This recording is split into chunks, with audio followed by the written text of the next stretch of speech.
कसं काय मित्रांनो, तर आज जायचं होतं आपल्याला कटिंग करायला, कारण की माझं होतं आता प्रॅक्टिकलमध्ये कसं जास्त कसं चालत नाही, कारण की आमचं प्रोफेशन थोडं स्ट्रिक्ट आहे. त्यामुळे काय भाई चला आपलं म्हटलं कटिंग करायला जायच्या वेळेस पाहिली मी ना पाण्याची पाईपलाईन. भाई यांचं काम तर जोरू चालू होतं.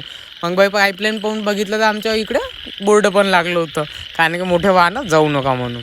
त्यानंतर मस्त मी निघालो कटिंग करण्यासाठी. आलो मी नेक्स्ट मॉलला येते. मग काय गाडी पार्किंगमध्ये लावून आलो मी ना इकडे ग्लॅमरसमध्ये, कारण की आपण करतो इथेच कटिंग. मग का भाई आपला अमोलदा झालं होतं अमोलदाचं काम. अमोलदाला हा मस्त दिवाबत्ती वगैरे पूजा वगैरे केली आहे ना, आणि मग काय मला घेऊन गेला केस वॉश करायला.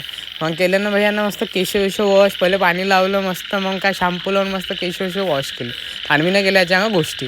मग काय भाई केस वॉश झाल्यानंतर मस्त त्यांना मला दिलं पुसून मस्त. हा एक नंबर काय वाटत मला मस्त फिलिंग करते महाराजासारखी. मग भाई यानं मस्त हेअर ड्रायरनं केले, पुरे केसच सुकवले. मग काय भाई लावून दिला मला पिना. म्हटलं भाई एकदम ब्रँडमध्ये काम चाललं होतं आपलं. आणि हा एकदम बेस्ट कटिंग करते भाई आपला अमोलला, आणि एकदम माहोलमध्ये. मग काय भाई झाली ना आपली कटिंग एकदम फायनल टचअपमध्ये. मग काय भाई आपलं फोनपे वगैरे केलं, फोनपे करून निघालो मग मी गाडीवाशी. मग काय भाई गाडीवाडी घेऊन निघालो मी पेट्रोल पेट्रोल भरण्यासाठी, कारण की आपल्या गाडीला बी भूक लागली होती. मग काय भाई आलो ना पेट्रोल पंपावर पाहिजे तर भाई गर्दी. मग भाई पेट्रोल भरून निघालो मी घरच्यासाठी. चला मित्रांनो, भेटू नवीन ब्लॉगमध्ये. चॅनलला शेअर करा, लाईक करा आणि सबस्क्राईब करा.